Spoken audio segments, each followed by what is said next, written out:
Hey, ugly. Hurry up and clean up. After my daughter's birthday celebration, immediately after my parents had left, my husband, who always puts up a good front, said this to me. I'm exhausted from dealing with your parents, so clean up quickly.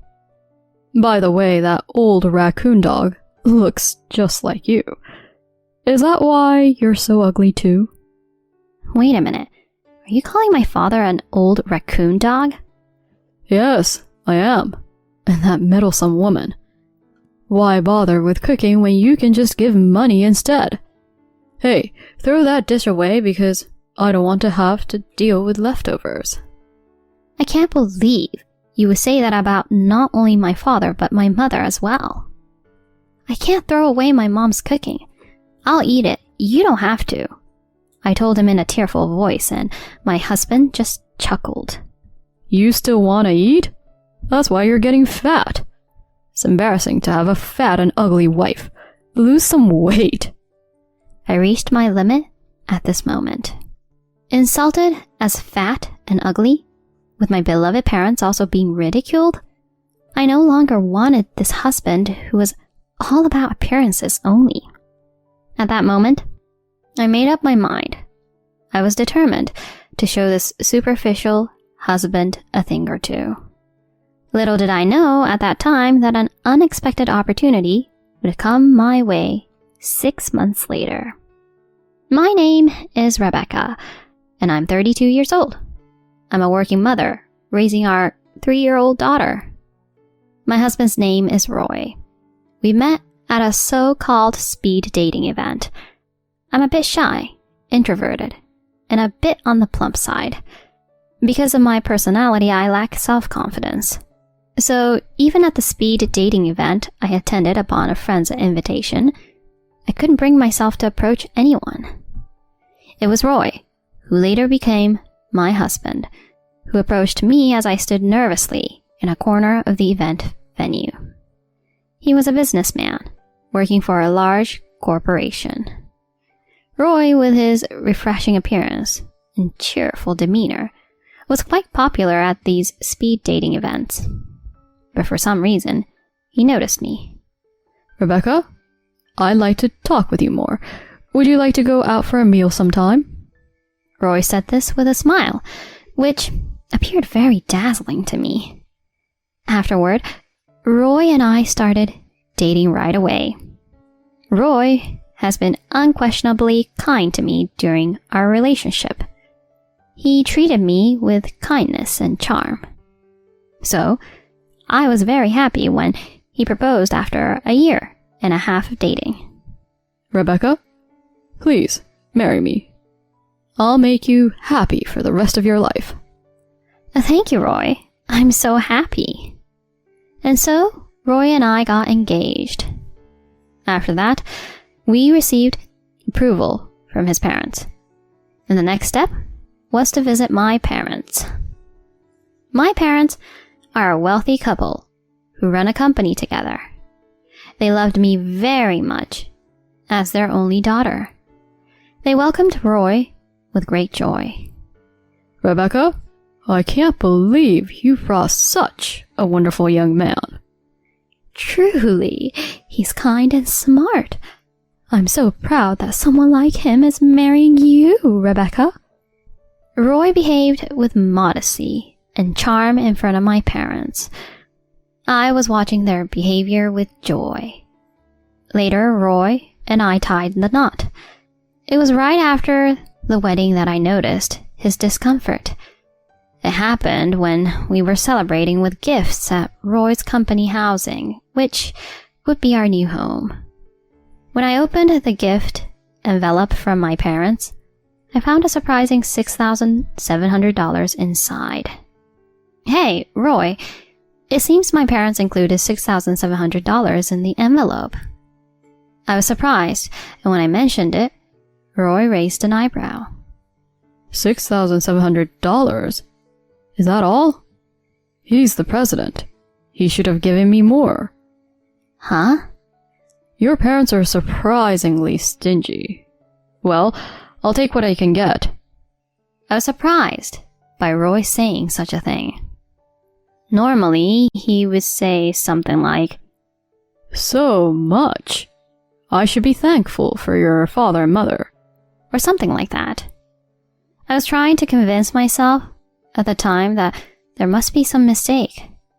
However, Roy gradually began to reveal his true nature. While he remained the same kind and perfect young man to outsiders, it was only in front of me that he underwent a complete transformation. Before we got married, he had promised to share the household chores, but Roy didn't do any housework at all. "Since we're married, household chores are the wife's responsibility." Saying that, he dumped everything on me. Furthermore, inside the house, it was a barrage of criticism. He would belittle everyone, from his colleagues and superiors at work to people we passed on the street. During our courtship, I had never heard him speak ill of anyone. What was this change all about? I endured this arrogant attitude of Roy's while handling all the housework. On the other hand, there was some good news. It turned out that I was pregnant just 6 months after getting married. "Hey, Roy, it seems like I'm pregnant." "What? Really? Way to go, Rebecca." It seemed like Roy genuinely rejoiced at my pregnancy, and he immediately called our parents to share the news. Watching him in that moment, I thought maybe Roy will return to being the kind husband he used to be. Surely it would be like that. However, that hope was soon shattered. Roy was cold, even to me, when I started experiencing morning sickness.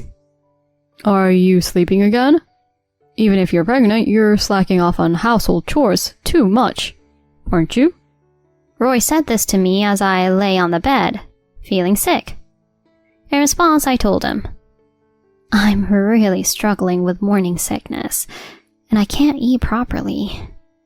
I think I could manage to eat Jell-O." I thought he might buy some Jell-O for me, so I said it with that tiny bit of hope. However, he immediately contorted his face. "Huh? What's with that tone?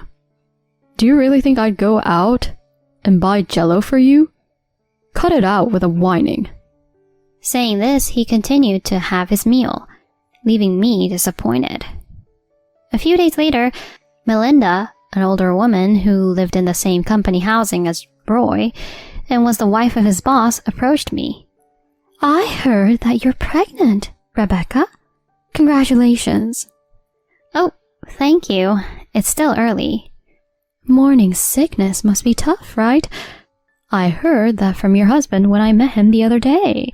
He told me that he's doing all the household chores, even searching for and buying Jell-O for you. What a great husband he is." Huh? Even during morning sickness, I was made to do all the housework, and he didn't even buy Jell-O for me. Melinda continued, disregarding my feelings. "You're such a fortunate woman to have such a great husband, Rebecca. Oh, by the way, I have a 1-year-old daughter too. When your child is born, we should become mom friends, okay?" Yes, I'd love to. Thank you very much." I couldn't believe that Roy was telling such lies outside. I was truly getting frustrated. Afterward, I gave birth safely, and we had a lovely baby girl whom we named Monica. When my parents came to meet Monica for the first time, there was this conversation.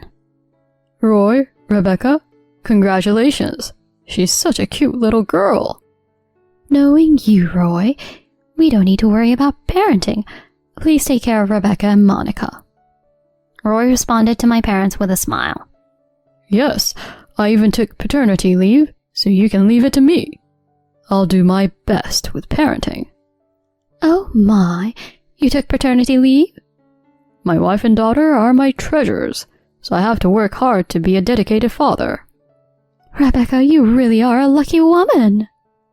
All I could do at that moment was force a smile. Later, when parenting began, Roy predictably did nothing.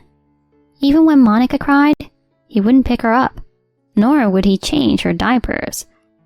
Moreover, taking advantage of his paternity leave, he started going out frequently. One day, when Roy returned home, I was changing Monica's diaper. Hey, I'm back.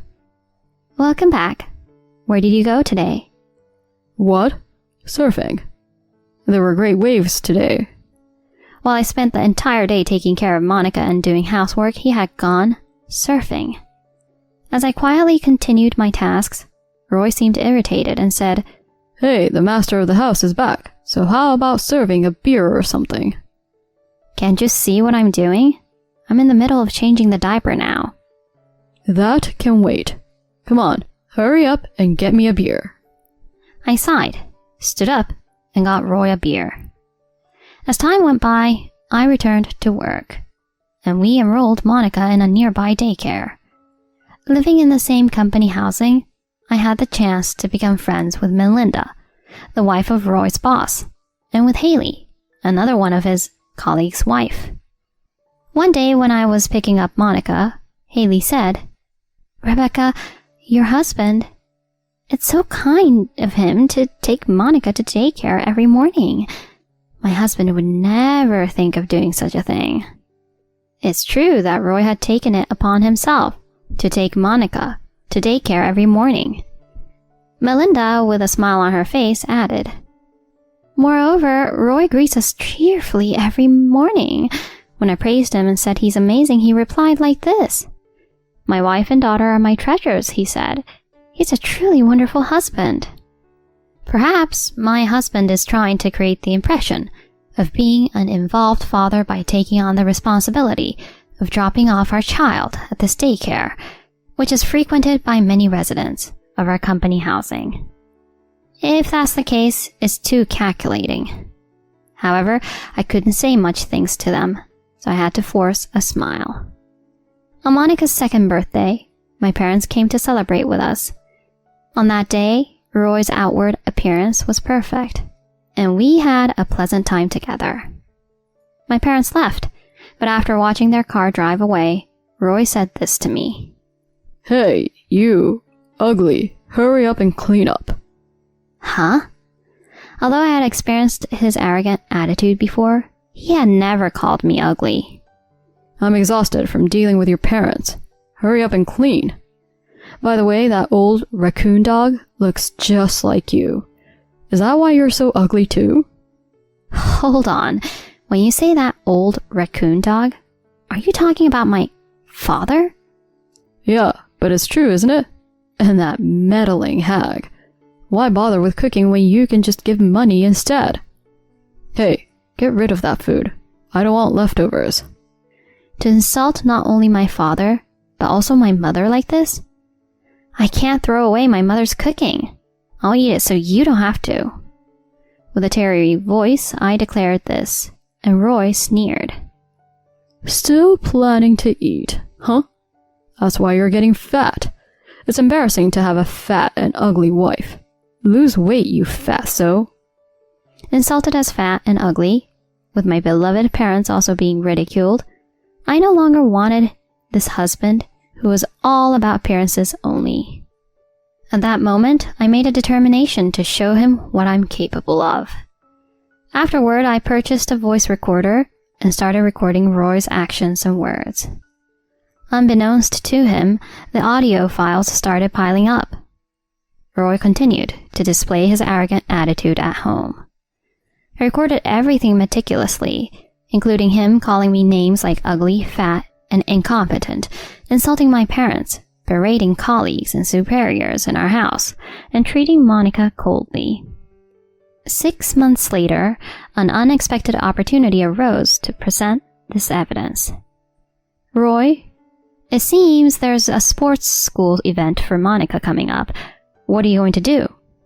It's a hassle, but of course I'm going. I have to keep up my image as an involved dad. I secretly smiled. On the day of Monica's sports event, we were joined by my parents, and I saved seats in the same tent with my mom friends, Melinda and Haley. Well, Rebecca, your husband is here too. Truly, he's quite an involved dad. I envy you. My husband is just sleeping at home. Melinda and Haley kept praising Roy, and he delivered his usual line. Well, my wife and daughter are my treasures. At that moment, I decided it was time to drop a bombshell. This guy might be saying these things now, but he's terrible at home, you know. He calls me ugly and fat, and he doesn't show any affection for Monica either. Really? Is that so? Hey, what are you talking about? My mom's friends and my parents were surprised, and Roy was clearly flustered. Hey, come on, don't make up such baseless things. What's gotten into you, Rebecca? At that moment, I pressed the play button on the voice recorder at the perfect timing, and Roy's insults echoed throughout the tent. Hey, ugly, where's my beer? Maybe our daughter's clumsy because she takes after you. Your parents are really clueless. They're so annoying. As the tent fell silent, my mom friends and parents were wide-eyed. That's when Monica innocently said, "Daddy calls Mommy ugly, right? And he often tells me to go away because I'm bothering him. Daddy has never played with me." Monica's words sent a shiver through the tent. Roy tried to grab my voice recorder in a panic, but this time I played another audio file. I got approached by that Melinda woman at the daycare again. I think she likes other men. Well, her husband is a bad boss. He can't do his job, and on top of that, he's bald. With him, it's no wonder if she's looking at someone else's husband. Your mom friend Haley, her husband started the same year as me. He's a slow learner, and everyone makes fun of him. He'll never get promoted with that kind of incompetence. Plus, his wife is ugly. It's really quite pitiful.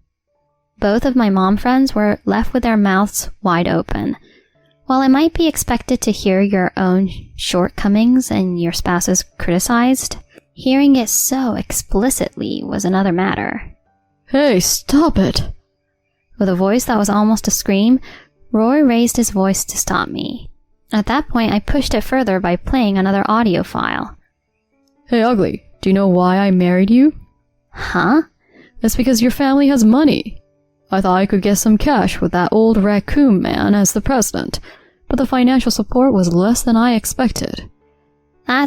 We're already married and independent. Is that terrible cook of a mother of yours cutting off the funds? Both of your parents are so stingy. That's all you can get, so you better squeeze more money out of them. After playing that far, Roy finally took the voice recorder from me. However, it was too late by then. The two mom friends were glaring at Roy, whispering to each other in hushed voices. My parents were looking at Roy with reddened faces, and that's when my father spoke up. Roy, what's the meaning of this? Well, it's not what you think. It's a fabrication by Rebecca.